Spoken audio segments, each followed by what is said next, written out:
السلام علیکم زه ایملیار ساجد یم تاسو ته ښه راغلاست وایم دا د اډوب افټر ايفيکټ 25مه ویډیو ده او په دې ویډیو کې به موږ تاسو پر ګراف باندې کار کوو که ستاسو پام وي او تاسو ویډیوګانې تعقیب کړې وي 1300 ویډیوګانو کې موږ پر ایزیز باندې کار وکړم هلته چې د ایزیز کوم خپل کنسپټ موږ صرف هماغه عملي کړه خو په دې ویډیو کې به موږ تاسو وکولای شو چې په ایزیز کې نور هم کار وکړو مثال کو غواړو چې د هغه په سپیډ کې چینجز راولو یا هم کو غواړو هغه سپیډ کې مینوالي کار وکړو نو موږ کولی شو په ډېرې اسانۍ سره په هغه کې کار وکړو نو نن موضوع همدا ده پر همدې باندې کار کوو که تاسو چینل نوي سبسکرایب کړئ چینل سبسکرایب کړئ د بیل آیکن کې کاږئ کوشش کوئ ویډیوګانې انلاین ګورئ زما د ویډیوګانو لینکونه له خپلو ملګرو سره شیر کوئ تر څو زما چینل هم پرمختګ وکړي او ملګري وکولی شي له دغو درسونو څخه برخمن شي نو ځو او خپل درس شروع کوو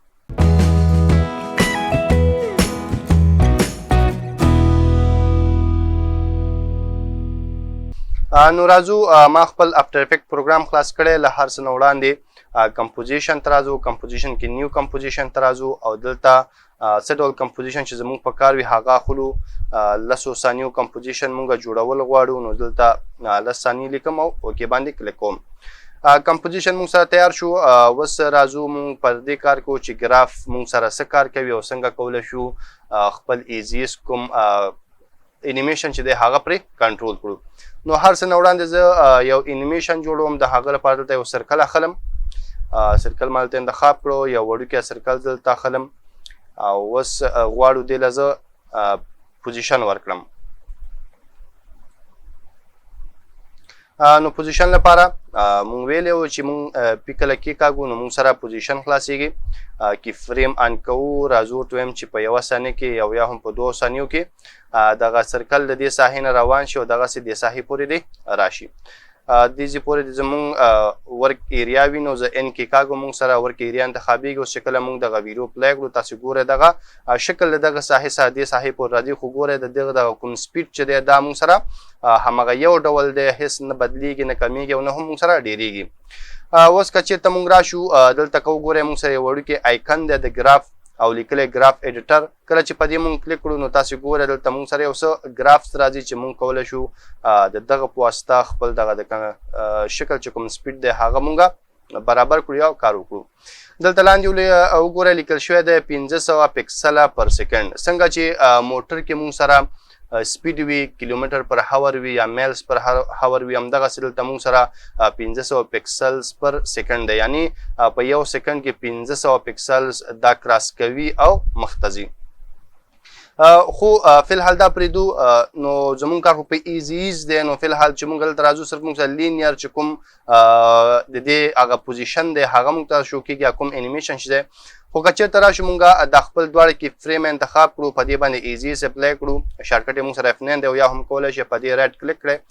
کې فریم اسسټنټ ته راشئ دلته ورباندې ایزیز اپلای کړئ اوس به څه کېږي مونږ ویلي وو چې کله مونږ ایزیز اپلای کړو نو سر کې به سلو وي منځ کې به تیزیږي او آخر کې به بیرته سلو کېږي خو که اوس مونږ راشو دلته ګراف باندې کلیک کړو نو تاسو ګورئ دلته مونږ سره یو ګراف رسم شوی دی دې ګراف ته تاسو وګورئ دې ځای نه سلو شروع کېږي همدغسې دې ته چې رسېږي په دې ساحه کې نو تر ټولو بره ځي یعنې تر ټولو تیز دې ساحه کې وي د دې ساحې نه بیا همدغسې په تدریج ډول سره کمیږي یعنې سلو کېږي او تر دې ساحې پورې بیا رسېږي دې ګراف کې مونږ کولی شو چینجز راولو مثال که دلته راشم په دې پوینټ باندې کلیک کړم تاسو ګورئ دلته مونږ سره کرف هینډلز راځي چې مونږ کولی شو د کرف هینډلز په واسطه دغه ګراف خپل کنټرول کړو کوم طرف ته ډېرول غواړئ کوم طرف ته کمول غواړئ مونږ کولی شو د دې په واسطه دا ترسره کړو که چېرته تاسو ته دغه ګراف وړوکی ښکاري نو تاسو کولی شئ دلته راشئ په دې اپشن باندې کلیک کړئ نو تاسو سره همغه هینډل شو کوي کوم یو چې تاسو انتخاب کړی وي خو که چېرته غواړئ دواړه وګورئ نو بیا په دې په شکل باندې کلیک کړئ نو تاسو سره به دواړه ګراف په غټ شکل کې ښودل کېږي او تاسو کولی شئ دا په صحیح ډول سره کنټرول کړئ اوس زه داسې یو انیمیشن جوړوم لکه مونږ چې مخکې جوړ کړی و خو لږ پکې زیاتونه کوو مثال درته وایم چې منځ کې دې ښه تیز وي او سر کې چې شروع کېږي او آخره کې دې مونږ سره سلو وي نو مونږ دا خپل ګراف چې دی په داسې یو طریقې سره جوړو تاسې وګورئ کله چې مونږ دغسې یو ګراف جوړ کړو نو تاسو به اوس وګورئ چې زمونږ شکل به په کوم ډول سره دغه پوزیشن اخلي او حرکت به کوي اوس چې راشم زه دا اپلای کړم تاسو ګورئ دلته دې پورې سلو ده دلته مونږ سره تیز شي آخره کې بیرته مونږ سره سلو شي دا ګورئ دا مونږ سره د دغه ګراف او د ایزیز کار دی کولی. همدا ډول که زه ورته وایم چې نه شروع کې دې باید دا مونږ سره تیز وي، شروع کې دې باید مونږ سره دا څه وي تیز وي او آخر ته چې رسیږي مونږ سره سلو شي، نو مونږ کولی شو د دې په واسطه دا کار ترسره کړو. مثال دا پوینټ انتخابوم او راځم ورته وایم چې اوس ګوره چې کله مونږ دا اپلای کړو نو شروع کې تیز دی او آخره کې څونه ځي همدغسې مونږ سره دا سلو کېږي. په دغه ډول تاسې کولی شئ دغه خپل انیمیشن چې تاسو ورکړی دا کنټرول کړئ او یا هم کم زیاته کړئ. دا تاسو کولی شئ په خپل زړه سره چې هر ډول تاسې غواړئ په هماغه ډول دا کنټرول کړئ. مثال اوس ګوره موږ سره دغسې یو انیمیشن جوړ شو چې کله دلته سلو وي دلته ورو ورو تیزېږي او دلته بیا تیز شي بېرته دلته موږ سره سلو شي. دا موږ سره د ایز کار دی او موږ سره د ګراف کار دی. دغه کوم انیمیشن چې مونږ جوړ کړی دا یوازې مونږ د دې په دغه کې نشو پرې اپلای کولی چې یوازې مونږ پوزیشن ورکړی او صرف همدې به کار کوي. دا مونږ کولی شو سکیل ته هم ورکړو، مونږ کولی شو روټیشن ته هم ورکړو. هر یو کې چې تاسو وغواړئ تاسې کولی شئ دغه ګراف څخه کار واخلئ او خپل کوم انیمیشن چې دی هغه پرې چې څنګه ستاسې زړه وي په هماغه ډول سره برابر کړئ او یا هم تیار کړئ. نو دا مونږ سره د ګراف ایډیټر هغه برخه وه.